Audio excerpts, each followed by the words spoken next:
The golden maintenance range. So this is a super fun topic that you may or may not have ever heard about, but when you logically think about it, it actually makes a lot of sense. We had first learned about this from one of our mentors when we had begun our nutrition journey, and it completely blew our mind. And so we're excited to present this to you. This is one of the secrets or the secret for being able to, I know a lot of people say, oh, like they just want to know how to eat, right? Or they want to put kind of things on autopilot. And this is one of the key things for that to be able to know how to eat for the rest of your life and maintain your weight. Because so many people lose weight, gain weight. But once they get there to their desired body, they have a hard time living there. And this is the key. So the golden maintenance, aka the range of calories you're able to maintain your current body weight and body fat. What? I know. We're like, what do you mean a range? It's not an exact number. These are my exact macros that I must eat every single day in order to maintain. And so if we're taking a look at this graph, the star, it says 2,500 calories, and it's where you think you maintain, aka that calculated goal. So that goal, when you first do your calculations for either like weight loss or maintenance or whatever, there's a number that's calculated based on your body fat percentage, your sex, your activity, all those different things. And so this is where you think you maintain. But the reality is that it's actually a span, it's a range. And so there's a low end of the range and there's a high end of the range. And so if we're looking at this, this is a 300 calorie span. If you go outside of that range, you gain weight or you lose weight. And so the golden maintenance range is thought to be buffered by changes in your NEAT, so those like unconscious activities, and your BMR. And so this estimated range is thought to vary between 150 to 300 calories. This is just, we'll say, thoughts of what people have seen with this range. So if we're thinking about factors that are influencing this golden range and what affects it, so like when we're thinking about NEAT, well, your NEAT changes depending on how many calories you're eating. When you're eating a little bit more calories, oftentimes like your NEAT can go up. When you're eating less calories, it goes down. Your step counts, like even when you are tracking them every single day, they probably vary. I mean, yes, we have trackers, but like the accuracy is accurate to a degree, right? Exercise and intensity, you're probably not pushing to the same degree every single day. There's going to be days where you're like, I slept less, I feel like shit. Your day-to-day activities look different. You age. As you age, your metabolism and your BMR obviously go down a little bit. Your body composition's always changing because you're pushing more, you're building muscle, you're losing fat, you're gaining fat. Even with age, like your lean body mass has the chance to go down, it decreases.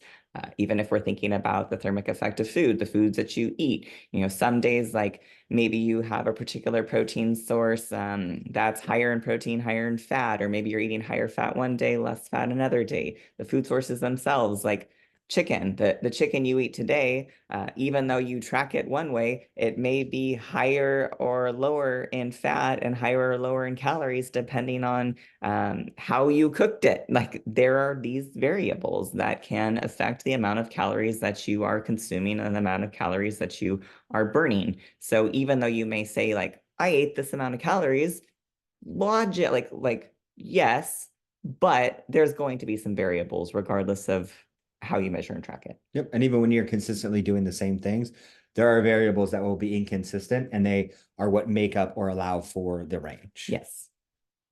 And so this is another reason why a 500 calorie deficit, where it's like, oh, just eat 500 calories less, like it may not always work. And this is another reason a lot of people where it's like, well, I know my macros, but like nothing's happening. Well, let's talk about that. So for people who like, I know my macros, well, let's logically think about this. So throughout life, your body composition is changing because either your activity is decreasing, it's increasing, you're aging, your training has changed. And so what has worked in the past won't necessarily work now. And what works now won't necessarily work in the future. The way Yeah, that was the way I like to joke about it. If you can relate to this, it would almost be like fuel economy in a car, right? Like you get a car and there's a desired like, oh, Mhm. it'll burn this much gas. So it's like, oh, I know my fuel economy. But depending on if you're towing something, you're going uphill as the car ages, if you do or don't tune it up, like all of these things will change how it burns fuel, right? So like even if you're someone's like, oh, I know my macros, like I bought my truck, I know it gets 14 miles to the gallon. But if it's towing, as it gets older, maybe it goes down. If I'm on the freeway, it gets more. So like all of those things play a factor. And yes, you may know your macros, but there is so many things that will cause them to change depending on where your body is, things in your life, so many different circumstances. Totally. And then even when we're thinking about calorie deficits, so maybe it's like, oh, I'm gonna try and I'm gonna cut out 100 to 200 calories. Maybe I'll stop drinking soda. I mean, depending on some people's soda intake, like full calorie soda, it may make a difference, but that's probably more like 500 to 1,000 calories. Yeah, soda or Um, alcohol, like you put this one. Boom, there you go, But deficit. yeah, but like for some people, like 100 to 200 calories, it may not make a difference. Even a 500 calorie drop, as we were mentioning earlier, like it isn't law. It may work, it may not work, and it may only work just a little bit. And this is why tracking and monitoring like throughout your life is crucial to know like what's currently working, what is it that you're doing, so that if you see that it's no longer working, what are the things that you can change to make sure that it's still working? Because there's nothing more frustrating than putting yourself in a 200 calorie deficit and not Oh losing weight. gosh, Because you're yeah. doing all of the suffering, you get no reward. It's like, well, I might as well eat more because like nothing's For happening. sure. And so if we're looking at like a small deficit and we look at this graph and it says, okay, like this person, they are eating at the top end of their maintenance range. So if they're eating at 2650 and that's the top end of their maintenance range, they cut their calories by 300, they're still within their maintenance range. So they drop their calories by 300, but that doesn't necessarily put them in a deficit. Now, this also doesn't mean that you have to like, okay, well, now I need to do 500 calories on top of that deficit.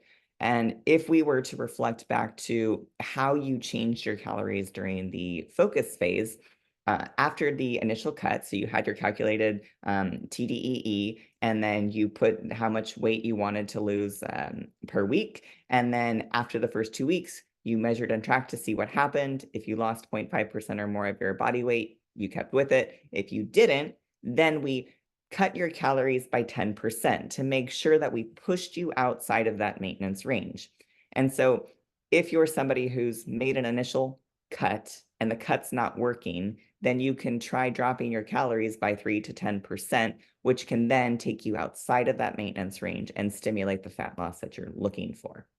Even after doing this reverse dieting and reverse dieting in general, because the goal is to find that top end of your maintenance range, we recommend doing at least a minimum of a 20 to 25% calorie deficit to initiate that fat loss because you're probably going to be eating towards that top end. And so if we're looking at the calories here, it's like, okay, a 20% would be 2120, which would put them outside the maintenance range. 25 would put them at 1988, which once again would put you outside of the maintenance range, which would be enough to stimulate fat loss. So let's talk about fuel, aka reverse dieting, phase three. So when you first started this, you were possibly at outside of that maintenance range. So maybe you were still in the weight loss range.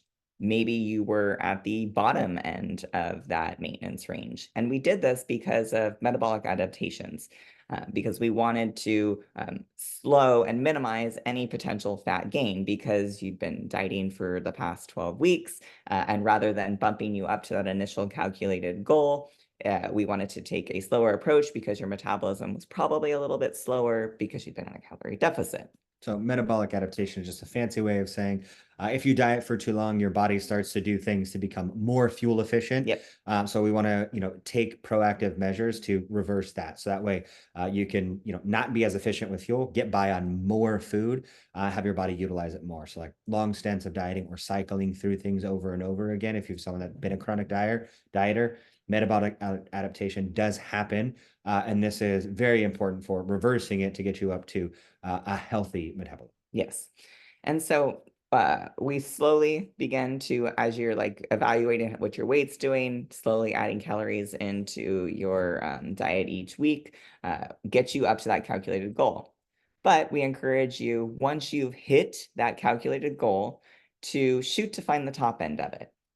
You can even push a little bit further, but knowing that when you're pushing further, that you will be gaining body fat because you are in a calorie surplus. However, you could be at a lower body fat percentage than you were before and eating a higher amount of calories, but maintaining at that body fat percentage.